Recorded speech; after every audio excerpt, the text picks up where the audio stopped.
Hello friends, welcome back to Asha's creativity. ನಾನಿಲ್ಲಿ Kamal work thread ತೊಗೊಂಡಿದ್ದೀನಿ. ಮೊದಲು ಈ ಥರ ನಾಟ್ ಹಾಕೋದು ತೋರಿಸ್ತಾ ಇದ್ದೀನಿ. ಎಲ್ಲ ವೀಡಿಯೋದಲ್ಲೂ ನಾಟ್ ಹಾಕೊಳ್ಳಿ ಅಂತ ಹೇಳ್ತಾ ಇದ್ದೆ, ಬಟ್ ಯಾವ ಥರ ನಾಟ್ ಹಾಕೋದು ಅಂತ ತೋರಿಸಿರಲಿಲ್ಲ.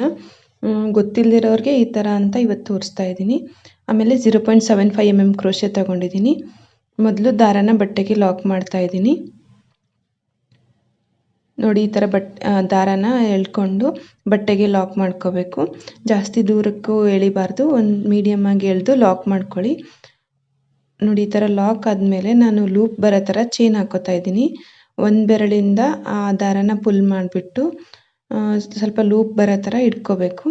ಇಟ್ಕೊಂಡು ಆಮೇಲೆ 2 ದಾರದ ಮಿಡ್ಲಲ್ಲಿ ಲಾಕ್ ಮಾಡಬೇಕು. ನೋಡಿ, ಇಷ್ಟೇ ಸಿಂಪಲ್ ಆಗಿದೆ. ಒಂದು 2 ಸಲ ಪ್ರಾಕ್ಟೀಸ್ ಮಾಡಿದರೆ ನಿಮ್ಗೆ ಅರ್ಥ ಆಗುತ್ತೆ. ನಾನೀಗ ಟ್ರಿಪಲ್ ಕ್ರೋಶೆ ಹಾಕ್ತಾ ಇದ್ದೀನಿ. ಒಂದು ಲೂಪ್ ಬರೋ ಥರ ಸಿಂಗಲ್ ಕ್ರೋಶೆ ಹಾಕಿದ್ಮೇಲೆ ಒಂದು ಟ್ರಿಪಲ್ ಕ್ರೋಶೆ ಹಾಕ್ತಾ ಇದ್ದೀನಿ. ಸ್ವಲ್ಪ ಡಿಸ್ಟೆನ್ಸ್ ಬಿಟ್ಕೊಂಡು, ಜಾಸ್ತಿ ದೂರಕ್ಕೂ ಬೇಡ, ಜಾಸ್ತಿ ಹತ್ತಿರಕ್ಕೂ ಬೇಡ, ಒಂಥರ ಟ್ರಯಾಂಗಲ್ ಶೇಪ್ ಬರಬೇಕು. ಅಷ್ಟು ಡಿಸ್ಟೆನ್ಸ್ಗೆ ನೋಡಿಕೊಂಡು ಈ ಥರ ಟ್ರಿಪಲ್ ಕ್ರೋಶೆ ಹಾಕ್ಕೊಳ್ಳಿ. ಟ್ರಿಪಲ್ ಕ್ರೋಶೆ ಅಂದರೆ ಡಬಲ್ ಕ್ರೋಶೆ ಥರನೇ, ಬಟ್ ಅದನ್ನ ಫಸ್ಟ್ಗೆ ನೀಡಲ್ ಮೇಲೆ 2 ಸಲ ದಾರ ತಗೋಬೇಕು. ಈಗ 2 ಚೈನ್ ಹಾಕಿದೆ. 2 ಚೈನ್ ಆದಮೇಲೆ ಆ ಟ್ರಿಪಲ್ ಕ್ರೋಶೆ ಮೇಲೆ ಒಂದು ಡಬಲ್ ಕ್ರೋಶೆ ಹಾಕ್ತಾಯಿದ್ದೀನಿ. ಒಂದು ಕಂಬ ಅಂತಲೂ ಹೇಳ್ಬೋದು. ಇದಾದಮೇಲೆ ನಾನೀಗ 3 ಚೈನ್ ಹಾಕೋತೀನಿ. ನೋಡಿ, ಈ ಥರ 3 ಚೈನ್ ಹಾಕೋಬೇಕು. 3 ಚೈನ್ ಹಾಕೊಳ್ಳೋದಾದಮೇಲೆ ಆ ಡಬಲ್ ಕ್ರೋಶೆ ಏನು ಹಾಕಿರ್ತೀವಲ್ಲ ಪ್ರೀವಿಯಸ್ ಆಗಿ, ಅದಕ್ಕೆ ಲಾಕ್ ಮಾಡಬೇಕು. ಇದಾದಮೇಲೆ ಈ ಥರ 3 ಚೈನ್ದು ಲಾಕ್ ಆದಮೇಲೆ ಮತ್ತೆ ನಾನು ಆ ಟ್ರಿಪಲ್ ಕ್ರೋಶೆ ಗ್ಯಾಪಲ್ಲಿ ಮತ್ತೆ ಡಬಲ್ ಕ್ರೋಶೆ ಹಾಕ್ತಾ ಹೋಗ್ತೀನಿ. ಕೌಂಟ್ ಎಷ್ಟು ಅಂತ ಕೌಂಟ್ ಇಟ್ಕೊಂಡಿಲ್ಲ, ಬಟ್ ಅದು ಟ್ರಿಪಲ್ ಕ್ರೋಶೆ ಕಂಪ್ಲೀಟ್ ಫಿಲ್ ಆಗೋವರೆಗೂ ಡಬಲ್ ಕ್ರೋಶೆ ಹಾಕ್ತಾ ಹೋಗ್ತಿದ್ದೀನಿ. ನೋಡಿ, ತುಂಬ ಸಿಂಪಲ್ ಆಗಿದೆ. ಡಬಲ್ ಕ್ರೋಶೆ ಒಂದು ಗೊತ್ತಿದ್ರೆ ಸಾಕು, ಹಾಗೆ ಟ್ರಿಪಲ್ ಕ್ರೋಶೆ ಒಂದು ಗೊತ್ತಿದ್ರೆ ಸಾಕು. ಎಷ್ಟು ಈಸಿಯಾಗಿ ಕುಚ್ಚು ಹಾಕ್ಬೋದು.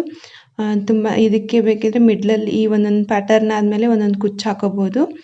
ಬೇಡಪ್ಪ ಅಂದರೆ ಇದೇ ಪ್ಯಾಟರ್ನ ಫುಲ್ ಕಂಟಿನ್ಯೂ ಮಾಡ್ಬೋದು. ಕೆಲವರಿಗೆ ಕುಚ್ಚು ಇಷ್ಟ ಆಗಲ್ಲ. ಸೊ ಅಂಥವರೆಲ್ಲ ಇದೇ ಥರ ಡಿಸೈನ್ ಕಂಟಿನ್ಯೂ ಮಾಡ್ಕೊಂಡು ಹಂಗೆ ಹಾಕ್ತಾ ಹೋದರೆ ತುಂಬ ನೀಟಾಗಿ ಚೆನ್ನಾಗಿ ಕಾಣಿಸುತ್ತೆ. ನೀವು ಸಿಲ್ಕ್ ಥ್ರೆಡ್ ಬೇಕಿದ್ರೆ ಯೂಸ್ ಮಾಡ್ಬೋದು.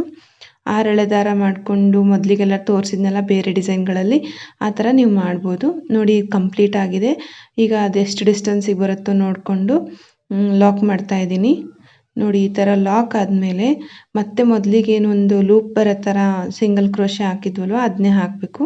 ಸ್ವಲ್ಪ ದಾರಾನ ಪುಲ್ ಮಾಡ್ಕೋಬೇಕು. ಈ ಥರ ಪುಲ್ ಆದಮೇಲೆ ಹಿಂಗೆ ಸಿಂಗಲ್ ಕ್ರೋಶೆ ಹಾಕೋ ಥರನೇ ಹಾಕಿ ಒಂದು ಬೆರಳಿಂದ ಆ ದಾರಾನ ಸ್ವಲ್ಪ ಲೂಪ್ ಬರೋ ಥರ ಇಟ್ಕೋಬೇಕು. ಆಮೇಲೆ ಅವೆರಡೂ ದಾರದ ಮಿಡ್ಲಲ್ಲಿ ಲಾಕ್ ಮಾಡ್ಕೋಬೇಕು. ನೋಡಿ, ತುಂಬ ಸಿಂಪಲ್ ಆಗಿದೆ, ಬಟ್ ಡಿಫ್ರೆಂಟಾಗಿ ಕಾಣಿಸುತ್ತೆ. ನಿಮ್ಗೆ ಯಾವುದೇ ಥರದ ಸೀರೆ ಆದರೂ ಈ ಕುಚ್ಚು ಹಾಕಿದರೆ ತುಂಬ ಮ್ಯಾಚ್ ಆಗುತ್ತೆ. ಈಗ ನಾನು ಮತ್ತೆ ಒಂದು ಟ್ರಿಪಲ್ ಕ್ರೋಶೆ ಹಾಕ್ತಾಯಿದ್ದೀನಿ. ನೋಡಿ, ಮೊದಲಿಗೆ ಹಾಕಿದ್ವಲ್ವ ಅದೇ ಥರನೇ ಇನ್ನೊಂದು ಸಲ ತೋರಿಸ್ತಾ ಇದ್ದೀನಿ ಅಷ್ಟೇ. ನೋಡಿ, ಟ್ರಿಪಲ್ ಕ್ರೋಶೆ ನಿಮಗೆಲ್ಲ ಗೊತ್ತೇ ಇದೆ. ಟ್ರಿಪಲ್ ಕ್ರೋಶೆ ಹಾಕೊಳ್ಳೋದಾದಮೇಲೆ 2 ಚೈನ್ ಹಾಕೋತೀನಿ. ನೋಡಿ, ಈ ಥರ 2 ಚೈನ್ ಹಾಕೋಬೇಕು. 2 ಚೈನ್ ಆದಮೇಲೆ ಒಂದು ಡಬಲ್ ಕ್ರೋಶೆ ಬರುತ್ತೆ. ಒಂದು ಡಬಲ್ ಕ್ರೋಶೆ ಹಾಕೊಳ್ಳೋದಾದ್ಮೇಲೆ 3 ಚೈನ್ನ ಅದೇ ಡಬಲ್ ಕ್ರೋಶೆಗೆ ಲಾಕ್ ಮಾಡೋದು. ನೋಡಿ, ಈಗ 3 ಚೈನ್ ಹಾಕ್ತಾ ಇದ್ದೀನಿ. ಈ ಥರ 3 ಚೈನ್ ಹಾಕಿ ಆ ಡಬಲ್ ಕ್ರೋಶೆಗೆ ಲಾಕ್ ಮಾಡ್ಕೋಬೇಕು. ನೋಡಿ, ಈ ಥರ ಲಾಕ್ ಮಾಡ್ಕೊಳ್ಳಿ. ಸಿಂಗಲ್ ಕ್ರೋಶೆಯಿಂದ ಲಾಕ್ ಮಾಡ್ಕೊಳ್ಳಿ. ಲಾಕ್ ಆದಮೇಲೆ ಮತ್ತೆ ಆ ಟ್ರಿಪಲ್ ಕ್ರೋಶೆ ಗ್ಯಾಪಲ್ಲೆಲ್ಲ ಫುಲ್ಲು ಡಬಲ್ ಕ್ರೋಶೆಯಿಂದ ಫಿಲ್ ಮಾಡ್ಕೋಬೇಕು. ನೋಡಿ, ಡಿಸೈನ್ ಪೂರ್ತಿ ಕಂಪ್ಲೀಟ್ ಆದಮೇಲೆ ಈ ಥರ ಕಾಣಿಸುತ್ತೆ. ಈ ಡಿಸೈನ್ ನಿಮಗೆಲ್ಲ ಇಷ್ಟ ಆಗಿದೆ ಅಂತ ಅನ್ಕೋತೀನಿ. ಇಷ್ಟ ಆಗಿದ್ದರೆ ದಯವಿಟ್ಟು ಲೈಕ್ ಮಾಡಿ, ಕಮೆಂಟ್ ಮಾಡಿ, ಹಾಗೆ ನಿಮ್ಮ ಫ್ರೆಂಡ್ಸ್ ಜೊತೆ ಶೇರ್ ಮಾಡಿ. Thank you.